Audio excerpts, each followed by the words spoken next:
Hey guys, sorry for the delay. This is algebraic expressions. So algebraic expression, what does algebraic expression mean? Well, by definition, is a math statement that involves variables. If you forget variables, we'll check out the previous page. Here's the previous page. Variables. Now, what does algebraic expression look like? Well, this is a free example of what it looks like. 7 plus y is called algebraic expression. 6 times x is algebraic expression. 6 times b minus 1 plus a is algebraic expression. Even this 0 plus a equals a is called, it's not an expression, my bad. That's an equation. Expression doesn't have an equal sign, okay? It's just numbers, operation, and then variables. No equal sign. That's algebraic expression. If it has an equal sign, it's called equation. We're not in equations yet, so expressions. So right now there's no equal signs. So in expression, we don't know the value of the variables, but we do know it stands for some kind of number. We just don't know it yet. So now let's talk. Before we move on to the next talk, let's go in depth on expression. Here's some expressions that might be confusing for some people. So 8 times 8y is basically the same thing as 8 times y. So you can go either way. So when we're going to write expression, this is our preferred method. There's no space, there's no multiplication sign, there's no parentheses between the number and the variable. And when that happens, what we're basically doing is we're just multiplying them. How about x, y? Now we have two variables. What does that mean? Well, it's basically the same thing, x times y. And how about x squared? Well, x squared is basically x times x. And y to the fifth power is y times y times y times y times y. Now, in expressions, we have these special problems that will ask us to evaluate things. So how do we evaluate? Well, to evaluate, we're just going to plug in a given number to the variable. So the number we're going to plug in is most of the time when we have evaluation problems is given to us. So an example of evaluation problem is this example. Evaluate 2x is when x is equal to 13. So here the value of x is given to us, which is 13. And we have an expression 2x.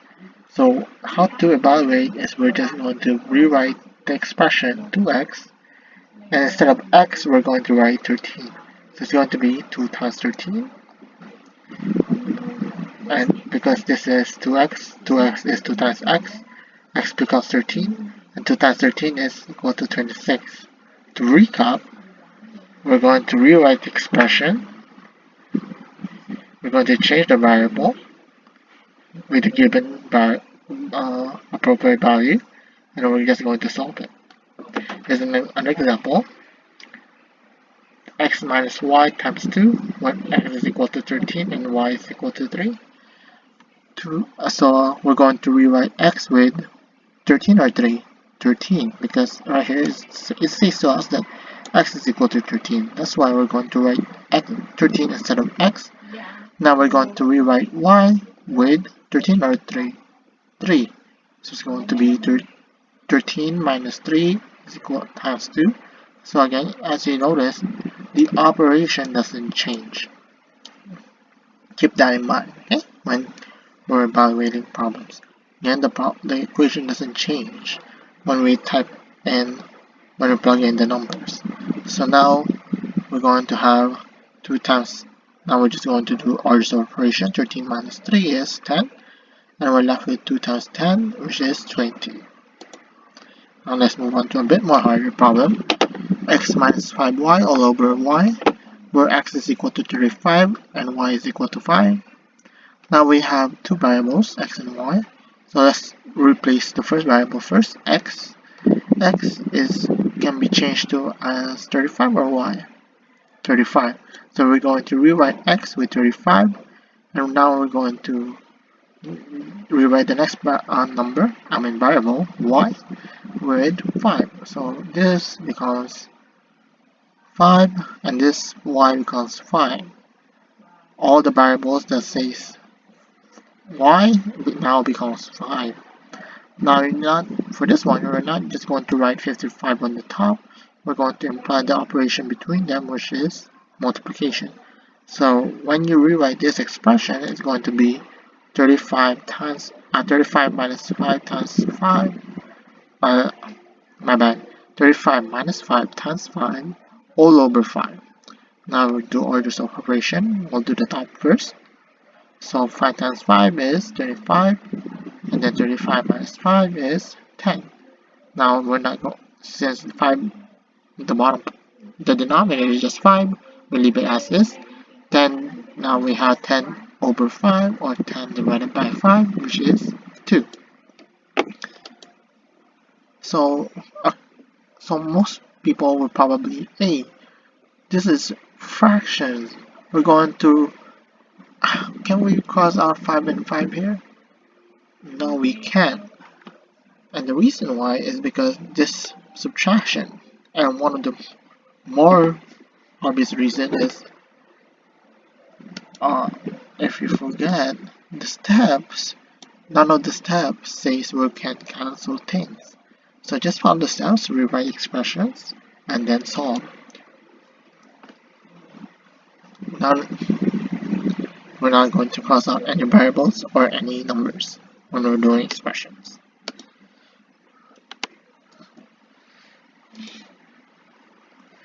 Now let's move on to a bit more harder expression. 25 minus c cubed plus x, where z is equal to 2 and x is equal to 9. Now we're going to rewrite 25 stays as is, z becomes 2, and then 9, x becomes 9. Now our new expression is 25 minus 2 cubed plus 9. Now we're just going to do orders of operation. 2 cubed is 8. Again, this negative sign is not included with a parenthesis, so we're just going to do 2 cubed instead. Now 2 cubed, if you put that in your calculator, if you solve it mentally, you're supposed to get 8. So now our expression is 25 minus 8 plus 9, and we're just going to do it left to right. Again, addition and subtraction. Subtraction comes first. Subtraction, what we do is the left hand operation, which is 25 minus 8. 25 minus 8 should give you guys 17, and 17 plus 9 is 25. Now let's have a temperature problem. Temperature problem will probably be in topic 8, but we just want to get in touch. So let's say we want to change to 41 degrees Fahrenheit to Celsius using the expression of 5 and then f minus 32 times 5 all over 9. So f will be, what can we replace f with? Well, we can replace f with 41, and that's what we did here. So we replace f with 41, and now our new expression is 41 minus 32 times 5 all over 9. Now do orders of operation. 41 minus 32, which should give you guys 9. And then again, we do the top. 5 times 9 is 45. 45 divided by 9 is equal to 5. Again, since we're talking about the temperature, don't forget to put your units. In this case, it signifies that we change from Fahrenheit to Celsius. Now let's expand this expression topic to other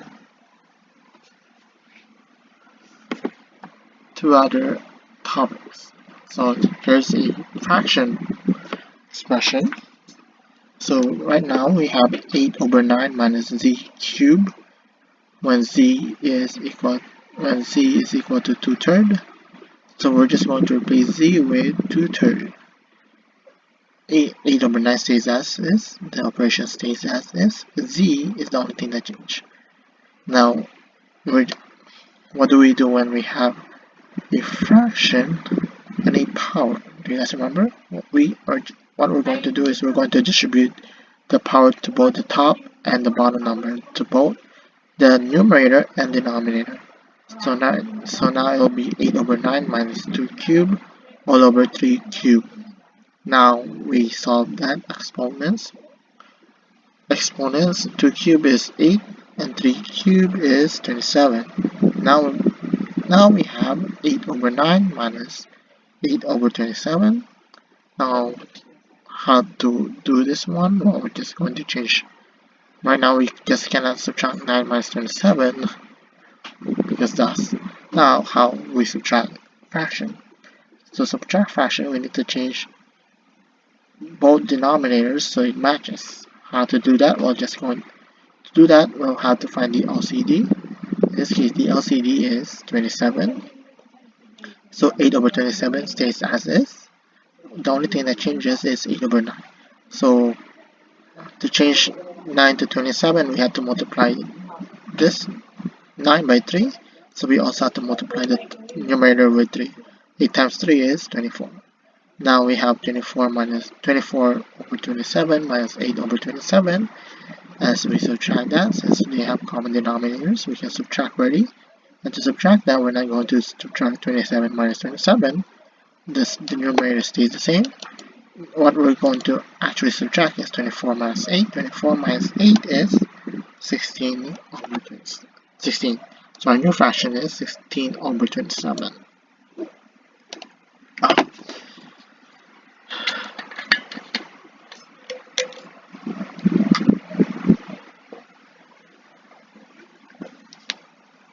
Now let's have another example. Xy cubed when x is equal to -4/5 and y is equal to 10 over 6. Now we're having a fraction, a negative fraction. Now again, we're just going to replace x with this fraction, -4/5, and we're going to replace y with 10 over 6. So that's what happens here. Now, before we start crossing out things, before we start simplifying, again, what we want to do is we want to distribute this power to both the numerator and denominator of 10 over 6. So now we have 10 cubed over 6 cubed. Now we'll solve that. You're supposed to get 100 over 36.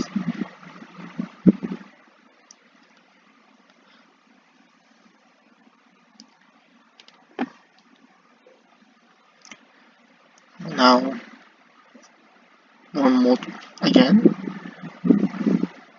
multiplying a negative and a positive, so you should know that our answer will be negative. So don't forget your negative sign.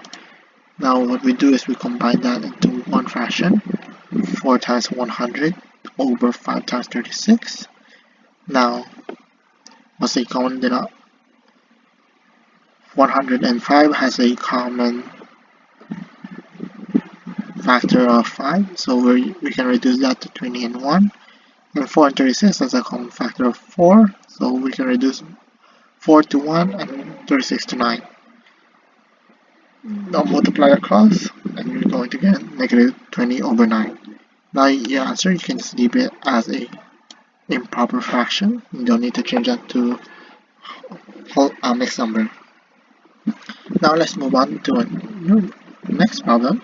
C minus C RT when C is equal to 100, R is equal to 0.08, and T is equal to 0.2. Now again, we're just going to replace all the variables with numbers. 100 minus 100 times 0.08 times 0.2. So C becomes hundreds, R becomes 0.08, T becomes 0.2. Now again, how to solve this? You just multiply 2 at a time. 100 times 0.08 gives us 8. Now we're left with 8 times 0.2. 8 times 0.2 is 1.6. 100 minus 1.6 is 98.4. Now let's have some sine numbers, some integers. So did I skip? No, I didn't skip. X plus 3y for x is equal to negative 7, y is equal to 2. Again, x becomes negative 7, plus stays the same, 3 stays the same, y becomes 2. So now our new expression is negative 7 plus 3 times 2. Now you do operation, order of operation. We don't add yet. What we do is we multiply 3 times 2 first. 3 times 2 is 6. Now we have negative 7 plus 6. Now we do addition rule. Addition rule says that we're going to subtract, and what we're left is negative 1. Now let's move on to the next problem. 3y minus z for y is equal to 9 and z is equal to negative 4. Again, we're going to rewrite this expression using these variables. Y becomes 9 and z becomes negative 4. So 3 stays the same, y becomes 9. The minus stays there, and z has to become negative 4. So a common mistake when people rewrite this is they just do this one. 3 times 9 minus 4, and they forget to have an extra negative. Again, the negative doesn't move, doesn't disappear, it stays there. So just because there's a minus here doesn't mean we're going to leave this negative out, because this is a minus, not a negative. So if we do order separation, 3 times 9 is 27, minus negative 4, again addition rule, going to change minus to plus, and we're going to use the opposite of negative 4 to 4. And now 27 plus 4 is 31. Okay. Now let's move on to the next example. xy for x is equal to negative 8, y is equal to negative 12. Again, we're going to just rewrite these two variables with the appropriate number. X becomes negative 8, y becomes negative 12. So it's going to be negative 8 times negative 12. Again, multiplication rule, since same signs, your answer will be positive. So 8 times 12 should give you guys 96. So our answer is positive 96.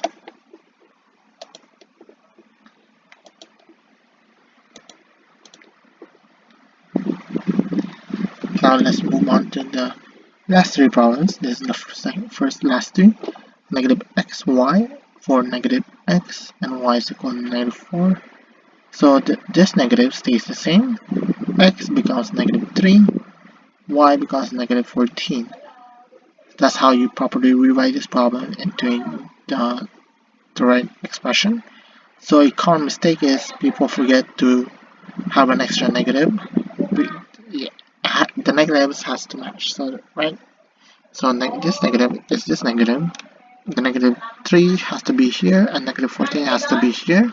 So if you do it this way, the negative is this one, but where's the negative of negative 3? It doesn't translate it properly, right? This is negative of negative 14. So again, don't forget to match your negatives. And then if you properly correct, since we have 3 negatives, we have odd number of negatives. Our answer is negative. 3 times 14 is 51. Now, in our next example, we have x over negative y, when x is equal to 72 and y is equal to negative 9. X becomes 72 and y becomes negative 9. So again, common mistake is people miss one negative here. Again, you have to match just the negative. This negative is this negative, and the negative of negative 9 is this negative right here. So our proper translation is actually 72 over negative of negative 9. Now we can simplify this.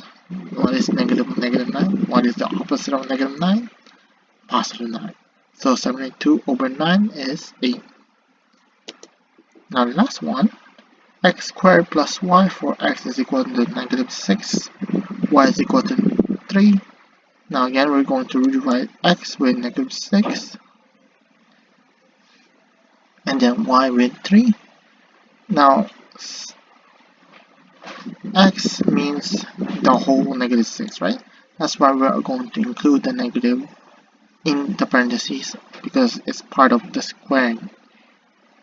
So a common mistake people do is when they rewrite this expression, they don't put the parentheses, and what it actually does is, remember, when we don't have a parentheses and we're doing the power, what we do is we're just going to multiply 1 to whatever the answer is, right?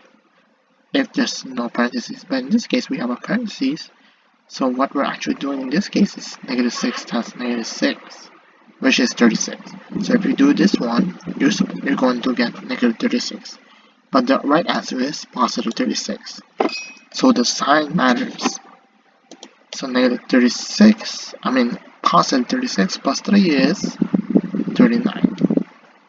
So that's it for how to evaluate expression.